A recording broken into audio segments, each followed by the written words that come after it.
What's the scariest or creepiest incident you've seen, but no one believes you?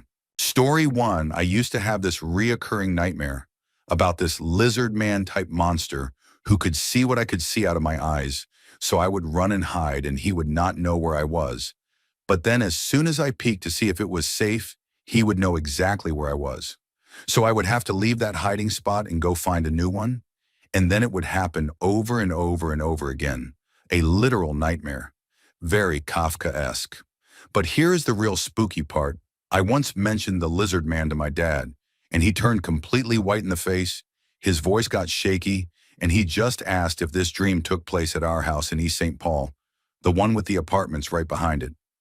I said yes, that was where I would always go to hide, and I asked how he knew that, and he said it was because he had the exact same dream.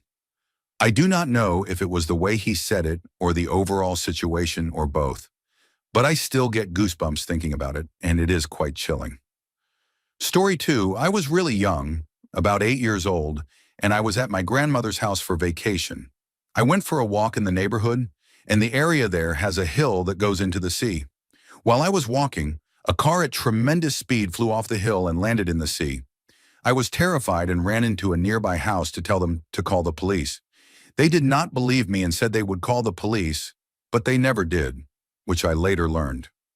After about 1 week, a person was reported missing, and then I told my grandmother about the incident and exactly where it happened. She called the police, and they found the car with the body inside. It turned out that the man had personal problems and had taken his own life, and if only that woman had believed me, maybe this man would still be alive. Story 3. One night some years ago, I was moving out of an apartment where I had been living alone. I had spent the last 5 days moving my things out and only had a few items left in a closet.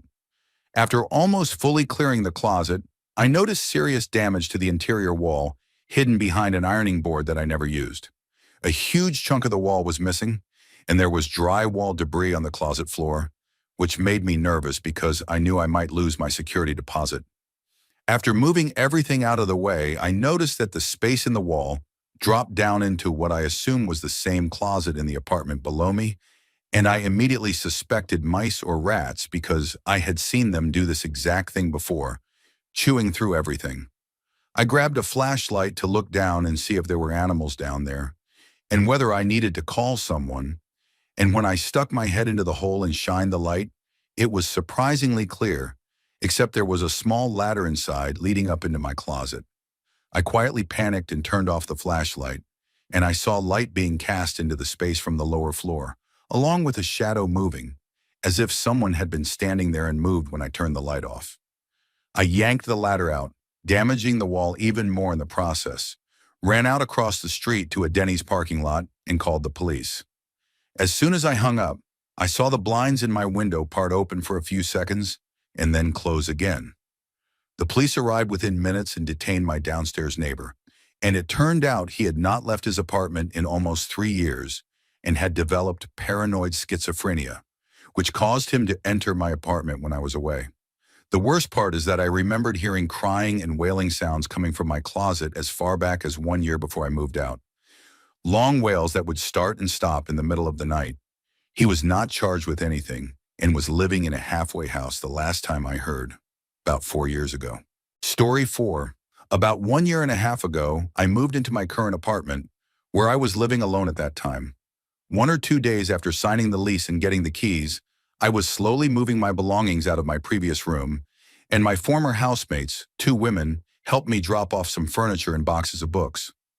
As we drove away in their truck, I felt unsure about whether I had closed the front door all the way, but I reassured myself and told myself to stop being paranoid. I came back that night by myself and the door was shut tight, just as I thought. I unlocked it, walked in, turned on the one tiny wall light, and locked the door behind me. On a small table by the front door was an object, even though I had not unpacked any small items like that yet. I looked at it more closely under the light and realized it was a black cloth durag, the kind some men use to cover their hair. I actually kept walking into the bedroom while thinking about the strange appearance of this item before it fully registered that it was not mine and did not belong to my old housemates, meaning somebody else had been inside. I acted casual as if I had forgotten something, turned around, walked back out the front door, got into my car, drove several blocks away, and then pulled over to call the police. I re-entered the apartment with two police officers, and although the door was shut when we arrived, no one was hiding anywhere, and the apartment was empty. Because I had driven away, I never saw whether anyone left after me, and I will never know if there really was a stranger inside waiting in the dark. Maybe he saw the door open, realized there was nothing worth stealing, and left the durag behind to scare me. Or maybe he realized he lost his chance when I left and escaped. It has been more than 1 year since then, and strangely enough, I feel perfectly safe living here now, although I no longer live alone. Story 5. I work for a funeral home. And 2 to 3 nights per week, I am the one on call if someone passes away during the night and needs to be picked up outside of office hours. The funeral home is fairly new, built from scratch only about 10 years ago.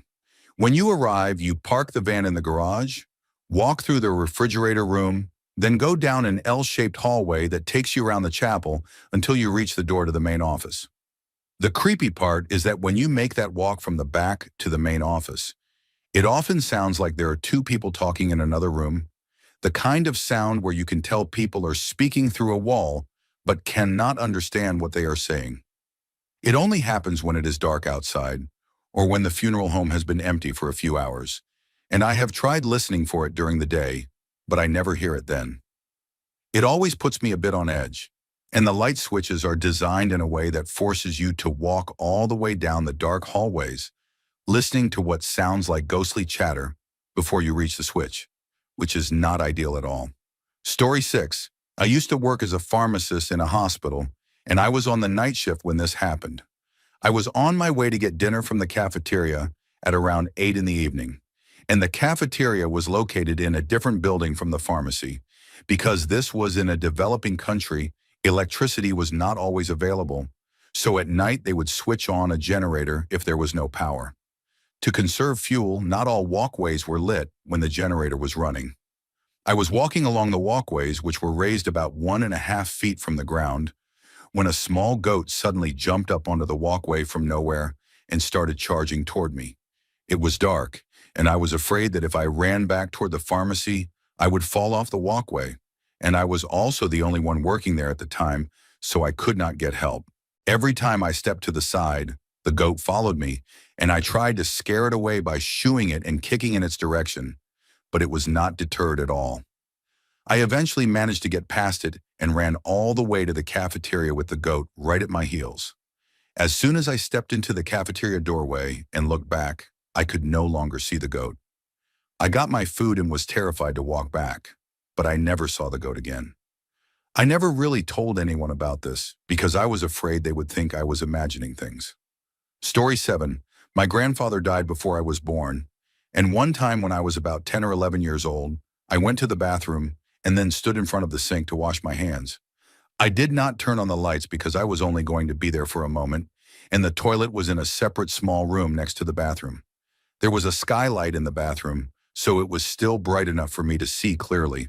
As I finished washing my hands and looked up into the mirror, I did not see my own reflection, but instead saw an old man with a thick mustache looking back at me. I stood there staring straight at him for at least a full minute, my heart racing, but I did not actually feel scared. He had a familiar and friendly face and looked at me almost affectionately. After about a minute, I ran out of the bathroom and back into the living room where my family was.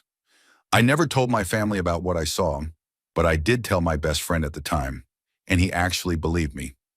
At first, I was not sure who I had seen in the mirror, but a few weeks later, we were looking through old photo albums, and I saw a picture of my grandfather and immediately knew it was him. When I was around 6 years old, my mother was very interested in psychic topics and had a psychic visit our house. And the woman told my mother that she sensed a spirit following me and that it was protecting me. I still do not know if I truly believe in ghosts or anything like that, but I remember that experience very vividly to this day. Story 8. I have had 2 paranormal incidents, one when I was younger and the other during high school. At that time, my mother went to Thailand for a month, so it was just my father and me at home. One morning, I woke up a bit earlier than usual and ended up playing on my phone while still lying in bed. I was curled up in the fetal position, facing the wall, and eventually I got tired of lying on my right side, so I sat up while still looking at my phone. At some point, I looked up and saw a figure standing within the curtains, about 2 meters tall from the bottom to the top of the curtain. The curtain was draped over him, and I could clearly make out broad shoulders and a strong outline of a head. He was facing the window looking outside. Within about 5 seconds, as the fear built up from realizing someone was in my room, the curtain suddenly collapsed where the figure had been. There was no wind, no draft under the door, and the door was locked. A similar incident happened when I was even younger. My mother called me to go get my father for dinner, so I went to his room and saw a figure standing within the curtains again. The windows were wide open, and there was a strong flow of wind blowing through both sides, but the weight of the figure standing in the middle stopped the curtains from blowing all the way up. Thinking it was my father, I walked up to him and told him that dinner was ready. There was something deeply unsettling about that moment, because the figure slowly turned its head and looked at me, then turned back toward the window in complete silence. I completely froze. Then I heard water splashing coming from the bathroom and assumed my father was bathing. I called out to him and got no answer, and that is when the fear truly hit me, and I ran straight back to the dining room. It was the same figure in both experiences, and while I have not seen anything like that since, I have never forgotten those moments. I do not really believe in paranormal things, but this is something I have never been able to explain. Story 9. I moved into a new house when I was about 12 years old, and my brother was around 10. There was a crawl space in the basement that still had some old items in it, and my brother and I found one of those old lawn dart sets that were later banned because they were considered too dangerous. We set them up and started playing, and those darts were unbelievably accurate in the worst way, because almost every time you threw one, it seemed to hit someone. You could aim them carefully, but they would fly in strange and unpredictable directions, and both my brother and I ended up getting hurt. My mother eventually threw them away, and I did not think about them again for a very long time. I moved out when I was 19 and got my first place on my own, and I found a couch at a thrift store that I kept for about a year. One day while lying on that couch, I experienced what I assumed was sleep paralysis. I saw a pillow move out of the corner of my eye, and once I was able to move, I ran to the bathroom and splashed water on my face, only to have the bathroom door slam shut behind me while I was completely alone at home. I managed to calm myself down, went back, and sat on the couch again when I suddenly felt a sharp pain from inside it. I jumped up, looked down, and saw the metal spike of a lawn dart sticking out from the inside of the couch. I actually had to cut the couch open to remove it, and to this day, it made absolutely no sense to me. Story 10. I once found an old abandoned grain elevator, a tall concrete and brick building that looked like a giant silo, just outside the town where I went to college. I have always loved exploring abandoned buildings, and after driving past it a few times, I convinced my girlfriend to go check it out with me. Once we were inside, it was easy to understand the layout because there was not much to it. There was a very small basement with a dirt floor, and the ground level was basically one wide main hallway with a single narrow hallway that led into the actual silo area. There was also a ladder made of very rusty metal rings sticking out of the concrete, and this ladder went up about 30 feet to what looked like a small storage space at the top of the silo. There was no chance I was going to climb it, and it looked extremely unsafe for anyone to even attempt. I explained the layout because after about 10 minutes inside, my girlfriend and I both clearly heard very heavy footsteps. It sounded like a large man wearing heavy boots walking on a wooden floor, even though there was no wooden floor anywhere in the building. The footsteps were loud and unmistakable, and we immediately looked at each other to make sure we were both hearing the same thing. We ran out of there as fast as we could, and we still could not figure out where the sounds could have come from unless someone very large had climbed that dangerous ladder and was walking around at the top. It remains one of the creepiest encounters of my life. Story 11. When I was 18 years old, my grandfather was dying of cancer, and at the same time my sister was around 8 or 9 years old. I had just moved into my university dorm about 1 week earlier. My mother called me one day and said that my grandfather's condition had gotten much worse and that I should be prepared. A few nights later, I woke up sometime around 2 or 3 in the morning, feeling extremely cold. My dorm room window was wide open, even though I was on the 4th floor, and as far as I knew, I had never opened it and always kept it locked. It did not make sense to me at all, especially because it was early September and still fairly warm outside, even at night. Around 5 in the morning, my phone rang, and it was my mother telling me that my grandfather had passed away a few hours earlier. She also mentioned something strange, explaining that my sister had woken up in the middle of the night talking in her sleep, pointing at the window in her room, and repeatedly saying, "Granddad." My mother assumed it was just a bad dream. I never told her about my open window, but the coincidence deeply unsettled me. I later told my brother about this, and he did not believe me at all.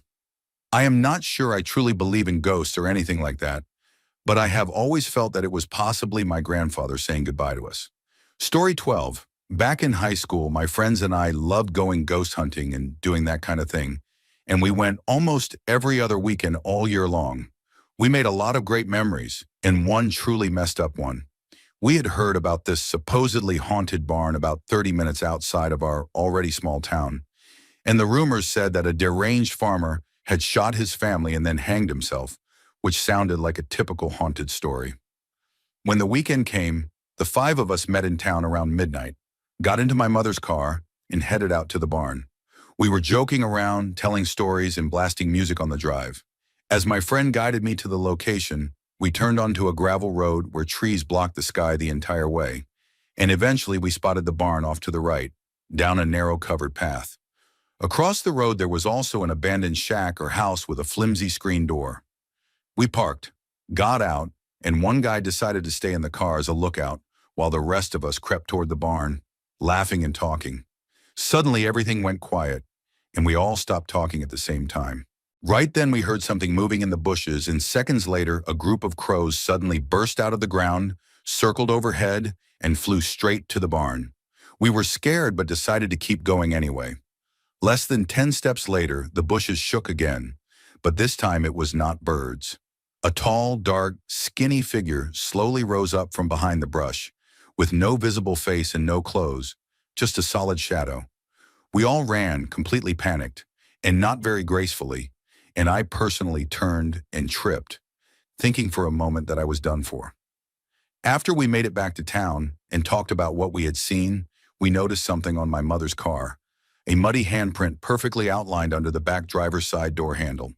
We assumed it was mine since I had fallen, but my hand was far too small, and none of our hands matched it. Story 13. Years ago, when I was around 10 or 11 years old, I was part of the Boy Scouts, and we went on a camping trip. There was a lake down a hill from our campsite, so 2 friends and I decided to go explore a bit. None of us realized how quickly daylight disappears once the sun starts setting, and before we knew it, it was getting dark. We started sprinting back toward the camp, but I tripped several times and ended up falling behind in the darkness. I really needed glasses back then, and combined with the low light, I was practically blind.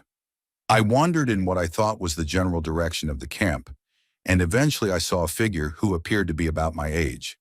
The figure motioned in the direction of the camp, so I followed. And when I turned around to say thank you, they were gone. I could not clearly make out their features because of the darkness, but I distinctly remember them looking paler than a person should. I do not know why, but I immediately trusted the figure and felt strangely at ease around it. I know it was not someone from my group because they were not wearing the uniforms we all had on. Story 14. This is something that happened recently and is completely unexplainable to me. I was ordering pizza from Pizza Hut, and there are 2 locations in my town, so I made sure to call the one closer to my house for pickup. When I arrived to get my order, the employee told me they had no order under my name. I explained that I had called it in, and both she and her coworker were confused because they were the only ones answering the phones. I showed her my phone call history, and she confirmed that I had called their store number. The woman who took my order on the phone had a strong Asian accent, but there were no Asian employees working there. Everyone was confused, but I placed my order in person and had about 20 minutes to wait while it was made. I decided to drive to a nearby convenience store to get some sodas, And on the way, I saw a large, pure white dog walking along the street. The dog looked well cared for, but was limping, so I felt I should try to help it before it got hit by a car on the busy road. Every time I called out to it from my car, the dog ran, but I kept circling the block, determined to help since I had already decided it was my problem. Suddenly, I saw a woman running down a connecting street, and somehow I just knew she was the dog's owner. I pulled up next to her and told her to get in because I had seen where her dog went, and she jumped in without hesitation. We drove around for about 10 minutes chasing the dog as it ran confused through the streets, and she explained that the dog was like her child and had gotten loose while her sister was watching it, while her brother was also driving nearby trying to help. Every time the dog ran across the road, she screamed, and I held my breath because traffic was heavy and fast. We eventually pulled back near the convenience store and saw the dog being grabbed by her brother. The woman broke down crying with relief and hugged me, and I started tearing up too because it felt like an intense moment of connection between strangers. Even though I barely helped, I was only there because of the strange situation with the pizza order, and I know I did not call the wrong number because I had confirmed the location with the woman on the phone. It felt like some strange overlap of realities made sure I was in the right place at the right time to help her find her dog. And I sometimes wonder if somewhere else a Pizza Hut employee wondered why no one ever came to pick up that order. Story 15. About 1 year or so ago, I was working the night shift in information technology support and was just settling in when my phone rang. It was around 11:30 at night, and it felt strange that my wife would call so late instead of sending a message. When I answered, she was frantic and told me I needed to get home immediately because Chloe, who was 5 years old at the time, had seen someone at the back door, that there was a man there, and that she was completely hysterical. I could hear Chloe in the background, muffled because she was hiding under the bed covers, shouting for me and crying for help. Chloe had gotten up to ask for some water, and my wife had told her to go get a drink from the kitchen. We have French doors that open onto the back garden, and Chloe could not reach the light switch at that time, so the only light would have been coming from the living room. My wife heard her screaming and ran to her bedroom, where Chloe kept saying there was a man at the door and at the window, and that he had no face. I immediately ran from my desk, telling my boss as I went that someone was trying to break into my house. When I got home, Chloe was still hysterical and grabbed me tighter than she ever had before. This was not the brave and smart child I knew, nor a normal fear of the dark, but pure terror over what she believed she had seen. I grabbed a hammer and a flashlight and went into the garden, but it had been raining heavily, so it was impossible to see any footprints, although the back gate was swinging open. When I asked Chloe to explain what she saw, she told me there was a man standing with his back to the door, looking toward the garden, who then turned and looked at her through the window, and that he did not have a face. Story 16. This is not really something I saw, but something that happened to me. I was traveling in Japan during the summer, and while I was in Kyoto, I visited an antique store. Kyoto is an ancient city, so it is easy to find very old objects in places like that. I bought a Hanya mask, which represents the demon of a scorned woman in Japanese folklore. There are 3 variations of this mask, with dark red symbolizing pure evil, and the one I purchased was dark red. I traveled to Osaka with the mask in my bag and kept it on the desk in my hotel room. That night, I had an absolutely horrifying experience. It felt like lucid dreaming, where I kept waking up and being aware of my surroundings while still trapped in a dream. My phone, which I had recently repaired, appeared to be broken again, and when I checked the map on it, it kept showing a destination back in Kyoto that I did not recognize. This built up until I received an incoming call from a number that was not really a number at all, but an endless sequence of digits. When I answered, there was a voice screaming on the other end. That dreadful feeling stayed with me for nearly 3 days afterward, and I got rid of the mask soon after. I am not a superstitious person, but it was an awful experience, and I am convinced that something negative was attached to that mask. Story 17. In my early 20s, I worked as a security guard at a local cemetery in my city, and after the first couple of weeks, the novelty of the job wore off. Whenever there was reported activity in the cemetery after closing hours, I became irritated instead of scared, assuming it was disrespectful teenagers knocking over stones, breaking things or vandalizing graves. The cemetery was about 250 years old and located in a wooded area with hills, valleys, and dark pockets where homeless people sometimes stayed, though it was usually teenagers causing trouble. If they were just hanging around, I would tell them to leave. But if they were damaging tombstones, mausoleums, or monuments, I would call the police and chase them off, because those structures are expensive and represent someone's final resting place. One night, about a year into the job, I was working an overnight shift.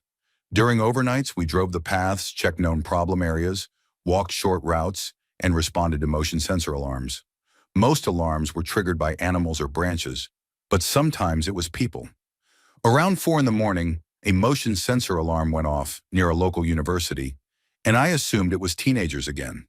It was mid-July, and the night was extremely hot. I parked the cart a few paths away to avoid being heard and approached on foot. I knew the cemetery layout very well and rounded a corner near the Johnston family mausoleum, expecting to see people in a small clearing ahead, but there was nothing there. I searched with my flashlight and found nothing, then stopped briefly on the mausoleum steps and looked out again. This time, something was there. A black shape darker than anything I had ever seen, accompanied by an overwhelming feeling of dread, like a certainty that I was in danger. I tried to make sense of it, wondering if it was just a shadow, but I realized it was moving toward me, and the fear intensified. I ran back to the cart and turned the key, and as the headlights came on, they illuminated everything except the shape itself. The light seemed to bend around it, leaving only a void, like a gap where nothing could be seen, and it was still moving. I drove back to the administration building in the well-lit, newer section of the cemetery, and the feeling disappeared. After that, I refused to respond to alarms in that area. When I later told my supervisor, she laughed and said people had been reporting that for years and called it the shade. I have never gone back to that part of the cemetery up close, and although I sometimes look toward the clearing during the day, I never saw it again. Story 18. My family's house is right next to a parking lot and an abandoned house that is known for people using substances, so it is easy for someone to walk up to a window and look inside, which has happened a few times, but by far the scariest incident happened earlier this year. I went into the kitchen very late at night, probably around 2 in the morning, to get something to eat, and I saw a person standing in the bathroom, rummaging through the medicine cabinet, which was dimly lit by the outside motion-activated light. I was absolutely terrified because I knew the only people who live in the house are my grandmother, my mother, and me, and none of us are taller than 5 feet 1 inch, while this person was at least a full foot taller than me. I ran upstairs and urgently tried to wake my mother, telling her that someone had broken into the house, but she kept insisting it was probably nothing and told me to let her go back to sleep. After about 2 minutes of trying to wake her, she finally got up to check, went into the bathroom, and found nothing there. Later that week, she asked me if I had opened the windows downstairs because they would not lock properly, but she still did not believe me and said I must have mistaken someone walking outside for someone being inside the house. Story 19. When I was around 17 years old, I was dating a girl who was severely depressed, and I stayed with her because I thought I could somehow fix things, which in hindsight was a bad idea, but I was young and genuinely loved her. One night I was at her house, it was late, and we were lying in her bed talking and slowly drifting off to sleep. She fell asleep first, and as I lay there awake, I suddenly felt an intense and unsettling sense of dread. I rolled over and swear I saw someone standing in the doorway, but all I could make out was a dark silhouette. I panicked and woke her up to tell her what I saw, and she calmly said that it had happened to her multiple times before. That did nothing to calm me down, so I got up and went downstairs to the living room, since her bedroom was at the top of a long, creepy staircase. The overwhelming feeling of darkness did not go away, so I told her I wanted to leave and asked her to come with me. Before she could answer, we both heard a voice or noise coming from the basement, and whether it was real or just fear playing tricks on us, I did not want to take any chances. I begged her to come with me so we could just drive around and get out of the house, but she looked at me with a cold expression and said that she deserved whatever was happening and that I needed to leave. Normally I would have argued, but I left immediately. Later that night and into the morning, she sent me a flood of messages saying hateful things and claiming she had hurt herself, something she had struggled with before, and blamed me for leaving. The next day, she acted as if everything was fine, and we never spoke about that night again, and we did not stay together much longer, which was ultimately for the best. I have only told one friend this story, and I am not sure if he fully believed me, but the experience is burned into my memory in a way I wish it was not. Story 20. When I was younger, my friends and I used to spend nearly every weekend pulling all-nighters at a friend's house, drinking beer, listening to music, and just hanging out. Occasionally, we would sneak onto the local golf course at night and mess around playing games like hide and seek. One night, my girlfriend at the time and I were chosen as the seekers, while around 10 other people hid in small groups, and one friend was known for running off on his own to jump out and scare people for fun. As we walked across the course, we came out of a tree line and onto an open green, and at the far end, we saw a figure standing there. We immediately assumed it was our friend and called out to him, but the figure turned toward us and started sprinting in our direction. As he got closer, we realized it was not our friend at all, but a man with long hair and a beard who looked homeless. He ran straight toward us, passed right by us at full speed, and continued running to the right before jumping over a fence and disappearing. The most unsettling part was that our friends were hiding only about 20 meters away, and later told us they saw us standing there and heard us calling out, but never saw anyone run past us the way we described. Story 21. When I was younger, about 14 or 15 years old, I was at a friend's party one night out in the woods. A new road was slowly being built as people bought lots deeper into the wooded area, so there were no streetlights, only moonlight and the glow from nearby houses when you stepped outside. The girl who lived there told us there was a haunted house down the road that nobody had lived in for years, so of course we decided to go check it out. It was a very old wooden shack that was almost falling apart. When we arrived, I noticed a car parked in front of it and made a mental note of it, an old Oldsmobile that was either black or dark brown, but I did not say anything at first because I assumed it might belong to a neighbor. We checked the front door and it was locked, then went around to the side where the door was unlocked and barely hanging on. Inside, everything was decomposed, wooden furniture falling apart, and rotten food everywhere, with no signs of anyone living there. Then I saw something that completely shocked me, a cigarette sitting on the countertop, still lit and about halfway smoked. I pulled out my phone and shined the flashlight on it, and it was absolutely real.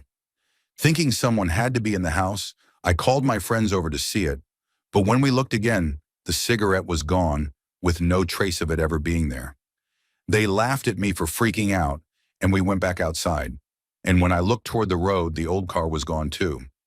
I assumed maybe someone from across the street had left, but there was no house across the road, and no houses between my friend's place and that shack. We went back to the party and told everyone what we saw around the bonfire, and I mentioned the car and even remembered the license plate, which made everyone laugh and say I must have imagined it.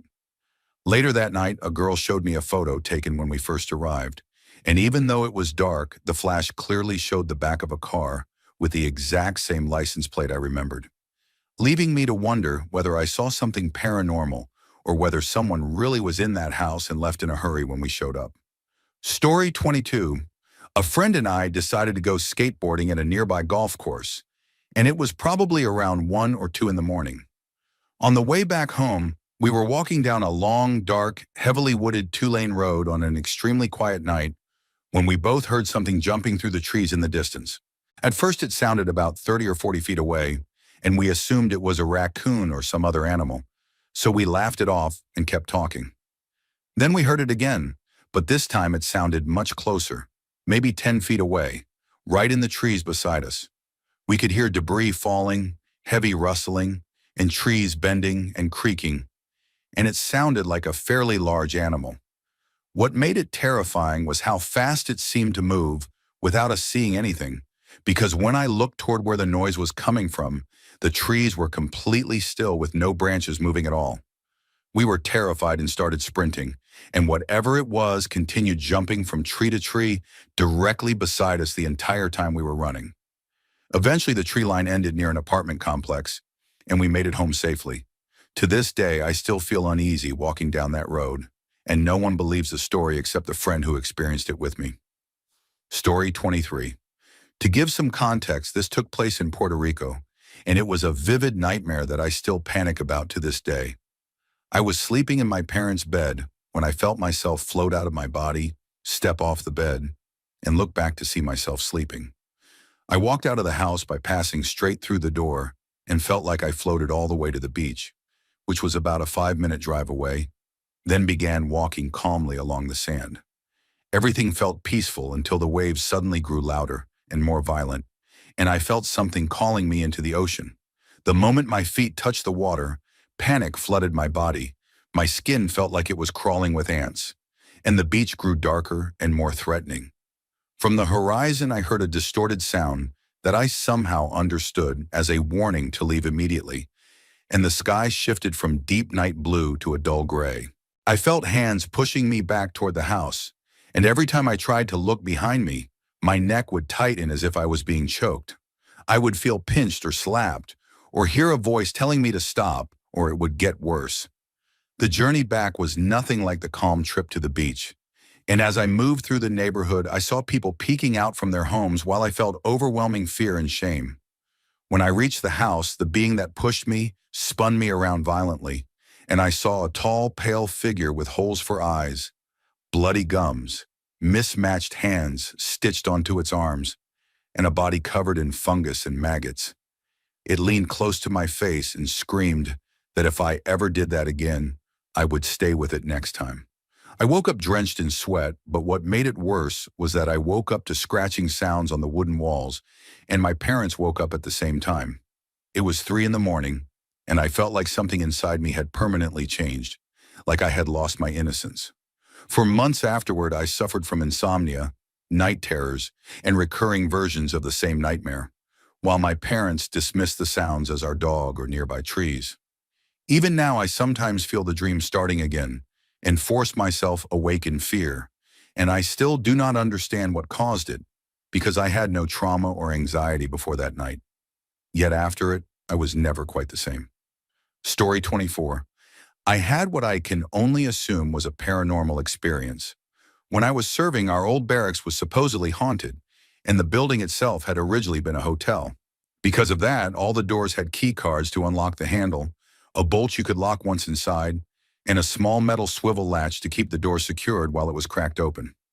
One night I was asleep when I suddenly woke up completely paralyzed. I could not move at all, and I was trying desperately to wake my body so I could reposition and fall back asleep. Something that had happened to me before. Suddenly I heard a key card swipe at my door, and I thought to myself that the duty officer must have decided to inspect my room while I was sleep paralyzed, and that this would make a great story later. Then I heard the door slam shut as the bolt was locked, and I felt relieved, thinking that at least I had locked it, and whoever it was would move on to someone else, even if I was going to get in trouble later for locking it. Then out of nowhere, the bolt unlocked itself. I immediately realized that this could not be happening because the bolt cannot be unlocked from the outside, and I assumed I must still be asleep and about to have a nightmare, even though I rarely have nightmares. The door slowly opened and closed, and I swear I could feel something enter the room. Then I heard a childlike laugh, and I relaxed for a moment, convincing myself it was my buddy from across the hall playing a prank. I tried desperately to speak, hoping that even if it was a dream, he might respond normally. Then whatever it was sat down on the edge of the bed, and I felt the weight shift the entire mattress. I was straining with everything I had to wake myself up, my entire body screaming to move. Suddenly I felt something that was not a human hand grab my arm, and I was lifted off the bed by that arm and slammed violently to the floor. I instantly woke up and realized I was lying on the floor in the exact position I had just been slammed into, with nothing else in the room and the lights still off. I struggled to catch my breath because the wind had been completely knocked out of me, and once I could finally move again, I stood up and searched the room, finding nothing but myself. Then I realized I was completely naked, even though I knew I had fallen asleep wearing my boxers like I always do. I also noticed my bed was perfectly made with tight hospital corners, as if it had not been slept in at all, and my boxers were neatly folded and put away. When I checked the door, The bolt was locked, even though I never locked it and was not allowed to, since duty needed access to every room at all times. Something had been in my room that night, and I still cannot explain it. Story 25. This happened during the summer when I was visiting my girlfriend, who lives near a large city close to where I live. It was a hot and sunny day, and as it started getting dark, probably around 8 in the evening, we decided to go for a walk to find a quiet, secluded spot to spend some private time together. We found an old biking trail and decided to follow it to see where it would lead. After walking for about 20 minutes, we both started to feel like something was off. I suddenly noticed how dark it had become and how hard it was to see, and at the same time my girlfriend asked where the moon had gone. I looked up and realized there was no moon in the sky and no stars either. Then everything around us went completely silent. Not just quiet, but unnaturally muted, as if all background noise had been shut off. That silence did not last long, because in the distance we heard an otherworldly sound that I can only describe as an almost alien screech, like a high-pitched growl coming from something severely distressed and in terrible agony. My girlfriend turned around, I grabbed her hand, and we ran as fast as we could back toward her house. The entire time it was extremely dark, and we could hear that growling sound behind us, not fading away, but seeming to keep pace with us, maybe even getting closer. We eventually made it back to her house safely, but the experience terrified us, and even now it still gives me chills. Looking back, the idea that our plans were ruined by something that felt completely unexplainable is oddly funny in a dark, unbelievable way, but in the moment it was one of the scariest experiences I have ever had. Story 26. It is not really scary anymore, but at the time it absolutely terrified me. And the creepiest part is that I still do not have any explanation for it. I was camping at a lake with my family when I was probably around 7 years old, and my great-grandfather had been talking about finding turtle eggs on the beach, so I was extremely excited to try to find some myself. When I noticed some sand at the base of a tree in our campsite that looked disturbed, I started digging in it to see what might be there. Suddenly, something that looked almost like a plant stem came out of the sand, opened up into a pale, four-leafed, spiky flower shape, and I swear it looked directly at me before closing back up and pulling itself back down into the sand. It startled me so badly that I froze in fear. I immediately ran to my mother and tried to describe what I had seen as clearly as I could. But like most parents, she did not believe me and said I just had an active imagination. I desperately wanted to go back and dig in the sand again to figure out what it was, but I was too unsettled, and I decided that if even my mother did not know what it was, then it might actually be dangerous. I always assumed that as I got older and learned more, I would eventually come across a logical explanation for what I saw, but to this day I am still completely baffled. I have told this story many times over the years, hoping that someone might finally be able to explain what that thing was. Story 27. A group of friends and I enjoy exploring abandoned buildings, and being from Scotland, there are quite a few to choose from, including old nursing homes, hospitals, Victorian-era buildings, and farm structures. Most of them look and feel exactly like the beginning of every horror movie you have ever seen. And it is very easy to scare yourself if you let your imagination run wild while listening to the wind blowing through broken windows and floors creaking from age and weather.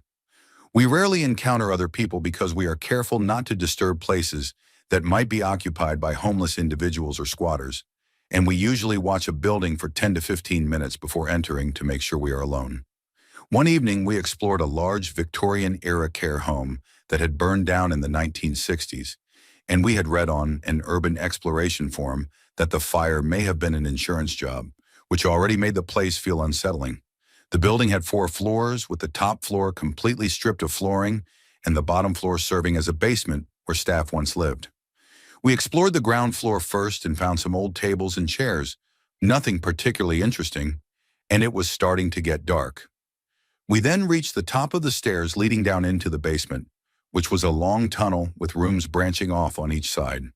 At the far end of the tunnel stood a young girl, maybe in her late teens, wearing a t-shirt and jeans, who silently gestured for us to follow her before turning and running into one of the rooms. My instinct was to follow, but something felt deeply wrong because she seemed far too calm. And despite the poor lighting from our weak flashlights and gaps in the brickwork above, she appeared to be smirking. We immediately turned around and rushed back up the stairs, and as I reached the top step, I heard someone on the first floor landing sternly shushing another person, loudly repeating for them to be quiet. We ran back to the car expecting someone to chase after us, but no one ever did. We have returned to that building a few times since, and it has always felt deeply unsettling. Story 28. I got home from work a little early, around 4:30 in the afternoon, and at the time I was living in a 3-story apartment complex. As I walked up the stairwell, I heard what sounded like a woman struggling, and with each step I took, the sound became quieter. When I reached the second floor, I stopped to consider whether I should investigate. And at the same moment I was hit with an overwhelming sense of dread, mixed with a surge of rage I had never experienced before. Suddenly I heard a loud crash that sounded like a pot or pan hitting the floor, and without thinking I dropped everything I was holding and ran up to the third floor. When I arrived, I heard a man screaming with reckless rage, and while I cannot remember his exact words, I knew instantly that this was not a normal argument, but something far more sinister, like pure hatred taking control. It was easy to identify which apartment the noise was coming from, so I approached and threw the door open, which was thankfully unlocked. Inside, a man was standing over a woman who was completely broken. I will not go into too much detail, but her nose was broken, her jaw was misaligned, there was blood everywhere. She was completely naked, and her body was covered in lash marks, old scars, and countless bruises. What happened next is blurry because I do not remember striking him, but according to the police report, I did, and I had bruises on my knuckles to support that claim. Apparently, after being hit, he retreated, which allowed me to pick the woman up and carry her out. I remember clearly that a neighbor had already called the police and had her door open. And when she saw the woman's condition, she led us inside her apartment, where I did everything I could to manage the bleeding from her nose and cover her wounds until help arrived. The police and an ambulance eventually arrived and took statements, and because I knew one of the officers personally, I was able to follow the case afterward. The woman never pressed charges, despite having endured abuse like this multiple times, and the man faced no real consequences. To this day, I live with the regret that I did not do more to stop him, and I constantly worry that she returned to him and continues to suffer. That experience changed the way I see the world, made me deeply afraid for the women around me, and left me painfully aware of how much violence goes unseen, while also giving me a new understanding of how often police officers are exposed to the worst sides of humanity. Story 29. One evening when I was working at a Barnes & Noble cafe in downtown Pittsburgh during the years 2003 to 2004, a well-dressed, middle-aged, business-looking woman with her hair pulled back into a tight bun approached the counter, pulling a wheeled suitcase with a briefcase attached. As she reached me, she suddenly began speaking in a deep, distorted voice that sounded completely unnatural, almost like she was possessed, and then just as suddenly regained control and politely asked for a tea or a coffee in her normal voice. I made her drink and she sat down nearby, but every so often she would slip back into that same disturbing voice. At the time, I was in my early 20s and thought it was strange but almost funny, so I cleaned tables near her to try to understand what she was saying. After a short while, I went to the back and tried calling my roommates, but no one answered, so I left a voicemail joking that I had officially met Satan. When I came back out, the novelty had worn off, and I just felt uneasy. As my coworker and I were nearly finished cleaning before closing, I left the counter to use the restroom, and that woman followed me in. She stood directly in front of my stall, and I could see her feet beneath the door, when she suddenly said in that same distorted voice that she had heard what I said and angrily cursed me. Panicking, I pulled my clothes back on and loudly said there was someone in the restroom. She then calmly turned and entered the next stall. I tried to leave quickly, but her luggage blocked the exit, forcing me to squeeze past it.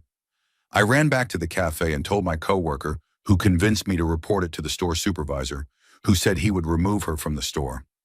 The strangest part was that we closed about 20 to 30 minutes later, and no one ever saw her leave. The cafe was right by the exit. The supervisor was watching, and they checked the restroom, but she was simply gone. When I got home, my roommates asked what happened with amused smiles, but I was shaken to my core. And after that night, I never again made jokes about someone who seemed off. Story 30. I was home alone with my cousin one night when I was a young teenager, sitting in the living room of my old Victorian-style childhood home that had been built in the 1800s. The house had a large entryway leading to a main staircase, and before reaching the second floor, there was a small landing and a narrow claustrophobic staircase that led down toward the back of the house, originally used by servants, which we jokingly referred to with an inappropriate name because we were kids. While we were sitting there late at night with my dog beside us, we suddenly heard an incredibly loud crash that lasted at least 5 seconds. The best way I can describe it is like a large plastic stereo tumbling violently down that narrow staircase, sounding heavy, hollow, and powerful enough to echo through the entire house. We froze for a moment and then rushed to the staircase, only to find absolutely nothing there. It felt surreal because the noise had been so loud, yet there was no evidence of anything falling, and we searched the entire upper floor without finding a cause. About 1 year later, during renovations to a bedroom directly above those stairs, we broke into a wall and discovered a sealed compartment that looked like a hidden closet between the bedroom and the hallway. Inside were stacks of old newspaper clippings, a small collection of old coins, and most disturbingly, a framed Victorian-style portrait of a woman propped upright in the corner. There was a nearly identical portrait hanging downstairs when we first moved in, and we believed they depicted former owners of the house. To this day, I still think about going back there. Story 31. When I was in either 4th or 5th grade, my father, my former stepmother, and I lived in an old farmhouse about 5 miles outside a small town in West Texas. One fall evening, with school the next day, I went to bed around 9 in the evening, and while lying there, I heard something scratching at my bedroom window, hard and deliberate, like something trying to get inside. Terrified, I went to tell my father, who suggested it was probably a branch and walked me back to my room. Just as we reached the doorway, the scratching happened again, and we both looked at the window to see a pair of red eyes staring in at something roughly my height at the time. My father immediately ran outside, but whatever it was fled as he opened the back door. When he came back inside, he was visibly shaken and said he had seen it transform from something almost human into a coyote before disappearing into the darkness. It never returned, but ever since then, strange things have followed me in many of the places I have lived. Just a few weeks ago, a framed sonogram picture of my daughter was pushed off a cabinet and onto the floor, even though it had been sitting nearly a foot from the edge, and my husband and I have also heard a woman's voice in our room when everyone else in the house was asleep.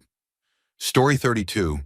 I was about 11 years old when this happened, lying in bed one night watching television after I had just gotten cable in my room, forcing myself to stay awake to watch Andrew Dice Clay on Saturday Night Live.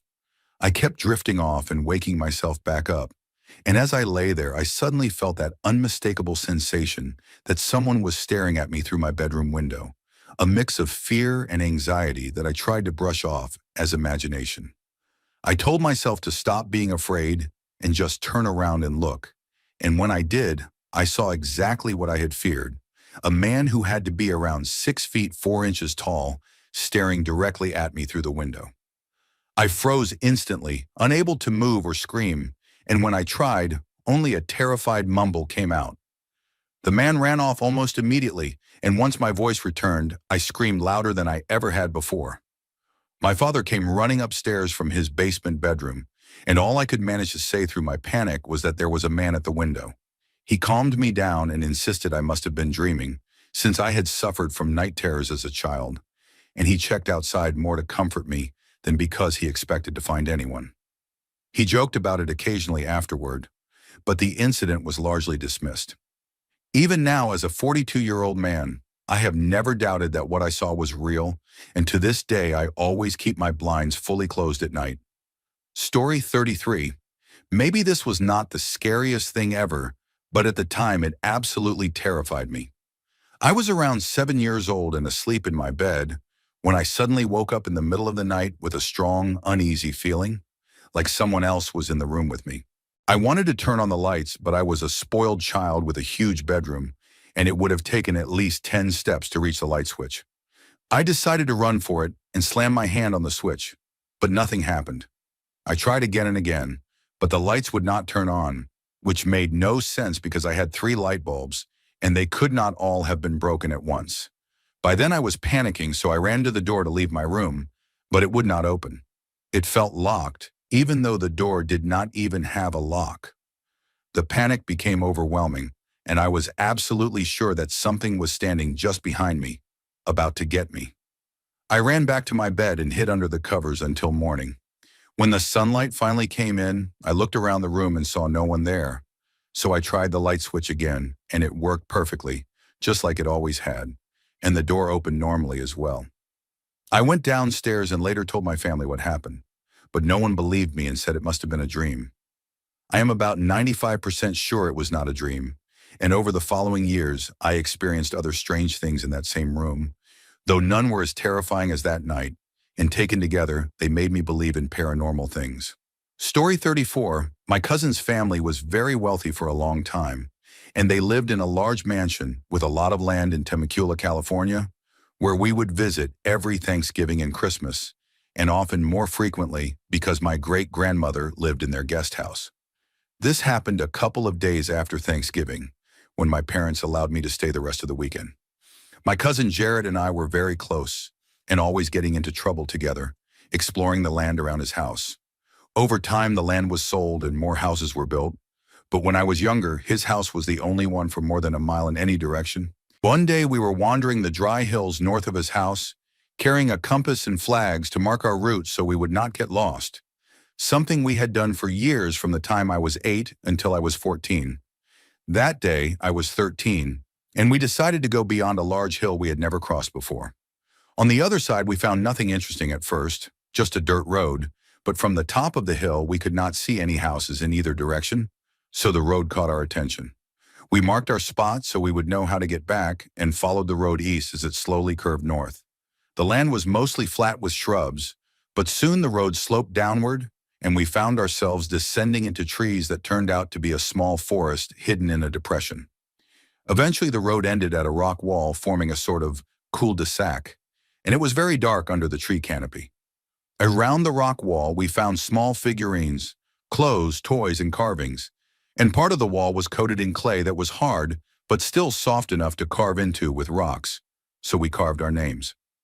Jarrett pressed too hard and a chunk of clay snapped off, revealing a perfectly round tunnel behind it, like it had been drilled going back about 10 feet to what looked like a dead end. Using my flashlight, we saw more toys and figurines at the end, along with wet spots, and we thought we heard whispering, but were not sure. I felt a sudden urge to grab one of the toys nearby and throw it into the tunnel, and the instant it hit the end, a small gray hand with extremely long fingernails snapped out from a hidden corner and dragged the toy into the darkness. It looked child-sized but not fully human. We ran back to his house and told his father, who came with us the next day to check in case a child was living out there. But when we returned, everything was gone. No toys, no clothes, no figurines, just my name carved in the clay. The tunnel was still there, with only the wet spots at the end. Jared had kept one figurine, and when he threw it into the tunnel, nothing happened. And his father did not believe us and scolded us for making things up.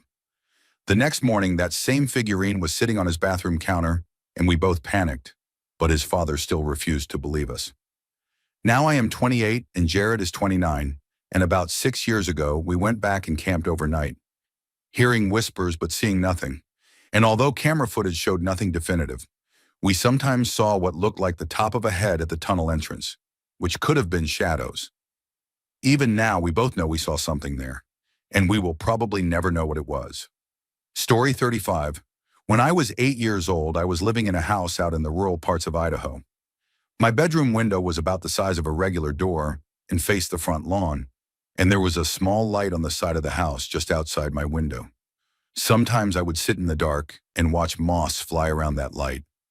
One night while I was doing this, I noticed something approaching from the far side of the yard. It kept getting closer until I could finally see it clearly. It was slouched forward and roughly 7 feet tall, which is hard to judge exactly because my sense of height has changed since then, but it was definitely taller than an average person. It was completely unclothed and extremely thin, so thin that I could see its bones pressing against pale, papery white skin. Its eyes were large and black,